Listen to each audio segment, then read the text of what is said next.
తెలుగు రాష్ట్రాల్లో గత 2 రోజులుగా కురుస్తున్న వర్షాలు మరో 2 రోజులు కొనసాగే అవకాశం ఉందని వాతావరణ శాఖ తెలిపింది. దక్షిణ తమిళనాడు నుంచి ఉత్తర కర్ణాటక వరకు ఉపరితల ద్రోణి కొనసాగుతోంది. దీంతో ఏపీ, తెలంగాణలో వర్షాలు కురుస్తున్నాయి. మరోవైపు అకాల వర్షాలతో తెలుగు రాష్ట్రాల్లో భారీగా పంట నష్టం జరిగింది. వేలాది ఎకరాల్లో మొక్కజొన్న, మిరప, పత్తి పంట దెబ్బతింది. ఇక కందులు, ధాన్యం, మిరప పంట కళ్లాల్లో తడిసి ముద్దవడంతో ఏం చేయాలో అర్థం కాక రైతులు కన్నీరు పెట్టుకుంటున్నారు.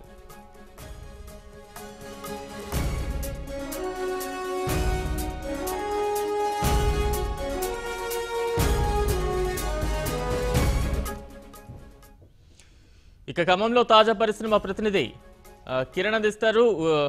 కిరణ్, ఖమ్మంలో ఎలాంటి వాతావరణం నెలకొంది? రైతులు ఎలాంటి ఇబ్బందులు ఎదుర్కొంటున్నారు? Thank you Balaram. అల్పపీడన ప్రభావంతో గత 2 రోజులుగా నిన్నటి నుంచి కూడా వర్షం అనేది విపరీతంగా కురుస్తుండటం ఖమ్మం జిల్లా వ్యాప్తంగా కూడా అపార నష్టం కలిగించింది. గత 2 రోజులుగా ఆకాశం మేఘామృతమై ఉండటం, అలాగే చాలా ప్రాంతాల్లో కూడా చిరుజల్లులు, భారీ వర్షాలు కూడా కురుస్తుండటంతో ఒకవైపు అన్నదాతల్లో కూడా ఆందోళన కలుగుతుంది. ఖమ్మం నగరంలో ఉన్నటువంటి పరిసర ప్రాంతాల్లో భారీ వర్షంతో రహదారులన్నీ కూడా జలమయమయ్యాయి.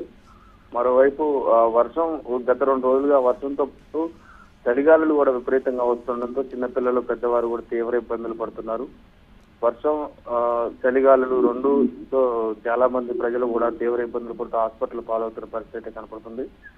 ఖమ్మం జిల్లాలోని ఖమ్మం అర్బన్, గ్రామీణం, రఘునాథపాలెం, నేలకొండపల్లి, కొణిజర్ల, ముదిగుండ, వైరా, మదిర, తల్లాడ, బోనకల్, అలాగే భద్రాద్రి కొత్తగూడెం జిల్లాలో కొత్తగూడెం, జూలూరుపాడు, చుట్టుపల్లి మండలాల్లో కూడా అధికంగా వర్షపాతం అయితే నమోదవుతుంది. చాలా ప్రాంతాల్లో వరి, మొక్కజొన్న, అలాగే ఉద్యాన పంటగా ఉన్నటువంటి మామిడి, మిరప పంటలకు కూడా అపార నష్టం వాటిల్లింది. మరోవైపు వర్షం సింగరేణి ప్రాంతాల్లో కూడా కురుస్తుండటంతో ఇటు ఇళ్లలో ఉన్నటువంటి ఓపెన్ కాస్ట్ సింగరేణి కూడా ఇప్పటికే బొగ్గు ఉత్పత్తికి ఆటంకం కలగడంతో దాన్ని ముందుకు వేశారు. దీంతో తీవ్ర నష్టం కూడా వాటిల్లినట్టు సింగరేణి యాజమాన్యం కూడా చెప్తుంది. దీంతో పాటు మరో 2 రోజులు ఇలాగే వర్షాలు కురిస్తే ఎక్కువగా అపార నష్టం జరిగే అవకాశం ఉంది. ఇప్పటికైతే ప్రస్తుతం అన్నదాతలు కొంత తమకున్నటువంటి పండినటువంటి పంటను ఆ పొలాల్లోనే, కళ్ళాల్లోనే కాపాడుకునే ప్రయత్నాలు అయితే చేస్తున్నారు. పట్టాలన్నీ వేసి వర్షం తడవకుండా ఉండేందుకు చాలా జాగ్రత్తలు పడుతున్నారు. అయితే మరో 2 రోజులు ఇలాగే వర్షం కురిస్తే మాత్రం తీవ్ర ఇబ్బందులు తప్పవంటూ కూడా అన్నదాతలు ఆందోళన చెందుతున్నారు. దీనికి సంబంధించి ఇప్పటికైతే వ్యవసాయ అధికారులు కొంత ఇప్పటి అయితే వ్యవసాయ రంగానికి ఎటువంటి ఇబ్బంది లేదు, కానీ ఇంకా ముందు వర్షం ఏమన్నా పెద్దదిగా కురిస్తే చాలా ఇబ్బంది అవుతుందంటూ కూడా వ్యవసాయ అధికారులు కూడా తెలుపుతున్నారు. ఇదే నేపథ్యంలో ముఖ్యంగా చలిగాలు అయితే విపరీతంగా వస్తున్నాయి. ఉదయం నుంచి రాత్రి వరకు కూడా ఎడతెరిపి లేకుండా చిరుజల్లులు కురవడం, అలాగే చలిగాలు రావడంతో ప్రజలు తీవ్ర ఇబ్బందులు అయితే ప్రస్తుతం ఉమ్మడి ఖమ్మం జిల్లా వ్యాప్తంగా ఇబ్బంది పడుతున్నారు. Balaram. Right, thank you Kiran.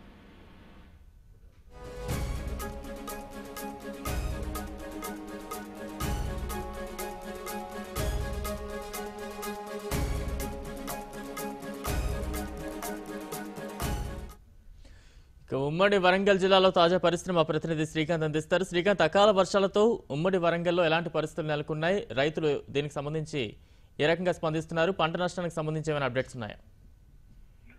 Good morning Balaram. అకాల వర్షం రైతులను నట్టేట ముంచుదని చెప్పొచ్చు.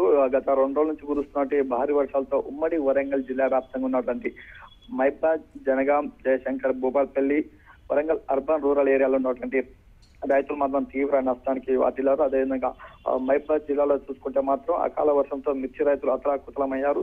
జిల్లాలో ఉన్నటువంటి 9,600 హెక్టార్ల మిర్చి సాగు చేశారు. ఇప్పటికే మైబాద్ ఉన్నటువంటి కురివి, దోర్నకల్, ఇతర మండలంలో ఉన్నటువంటి ఎండ తెగులు ఇప్పటికీ సోకి కూడా మిర్చి ఎకరాల కొద్ది నష్టపోగా ప్రస్తుతం ఉన్నటువంటి బంగాళాఖాతంలో ఏర్పడినటువంటి అల్పపీడన ధోనితో పాటు అకాల వర్షంతో కురవడంతో పాటు పూర్తిగా పంట నష్టం వాటిల్లింది. ప్రస్తుతం ఉన్నటువంటి మిర్చి తోటలను ఇప్పటికే ఏరుతున్న పరిస్థితి కనిపిస్తుంది. కొన్ని రోజులుగా మిర్చి తోటలు ఏరడం ఊపందుకుంది. ఏరిన పంటలను కూడా రైతులు కళ్ళల్లో ఆరబోశారు.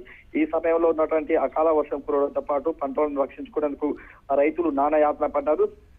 దీంతో రైతులు కూడా ఆ పట్టణ ప్రాంతాలకు వెళ్ళినటువంటి ఆ యొక్క మిర్చి పంటను రక్షించుకునేందుకు టర్పలైన్లు తీసుకురావడానికి కూడా వెళ్లి చేశారు. అయినా కూడా వరద నీరు చేరినటువంటి పరిస్థితుల్లో మాత్రం మిర్చి పంటకు మాత్రం భారీగా నష్టం వాటిల్లని చెప్పొచ్చు. ఇక మరో 2 రోజుల పాటు ఇలాగే కొనసాగితే మాత్రం మిర్చి నల్లబడే ప్రమాదం ఉందని, అంతేకాకుండా చెట్లపై కోయకుండా ఉన్నటువంటి మిర్చి కూడా నల్లబడే ప్రమాదం ఉందని చెప్పి ఇప్పటికీ రైతులు వాపోతున్న పరిస్థితి కనిపిస్తుంది. వర్షంతో పాటు మిర్చి తడిసిన రంగు మారితే మాత్రం మిర్చి ధరలు ఇంకా ఘోరంగా పడిపోయే అవకాశం ఉందని, అంతేకాకుండా పంటి చెలవులు కూడా తీయడానికి కూడా సిద్ధంగా ఉన్నటువంటి ఆ పత్తి సైతం కూడా తడిసిపోవడంతో పత్తి రైతులు కూడా వీరికి భారీ నష్టం వాటిల్లింది.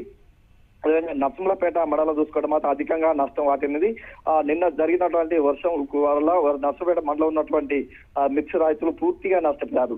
మిర్చి తోటలు ఏరి కళ్ళాలు ఆరబెట్టుకున్న సమయంలో వర్షం కూడడంతో పాటు సుమారుగా 40 లక్షల మేర ఇప్పటికీ నష్టం వాటినట్టు వివిధ గ్రామాలు చెందినట్టు రైతులు ఇప్పటికీ వాపారు. ఇలాగే మరో 2 రోజుల పాటు ఇలాగే కొనసాగితే మరింత నష్టం వాటిల్లుతుందని చెప్పి ఉన్నారు. అదేవిధంగా దంతాలపల్లి మండలంలో కూడా 40 హెక్టార్ల పైగా మిర్చి పంటకు సాగు చేశారు. దీంతో పాటు వేరుశనగ పంటకు నష్టం వాటింది. ఇప్పటికీ పూర్తిగా ఆ యొక్క ఏరియాలో మాత్రం ఇప్పటికీ వర్షం కారణంగా పూర్తిగా రైతులు నష్టపోయిన పరిస్థితి కనిపిస్తుంది. ఇక జయశంకర్ భూపాపల్లి చూసుకుంటే మాత్రం ఈ పూర్తి ఏజెన్సీ ప్రాంతంలో గత 3 రోజుల నుంచి కూడా ఎడతెరిపి లేకుండా వర్షం కూడడంతో పాటు అక్కడ రైతులు కూడా పూర్తిగా నష్టం వాటిల్ల పరిస్థితి కనిపిస్తుంది. Balaram. Right, thank you Srikanth.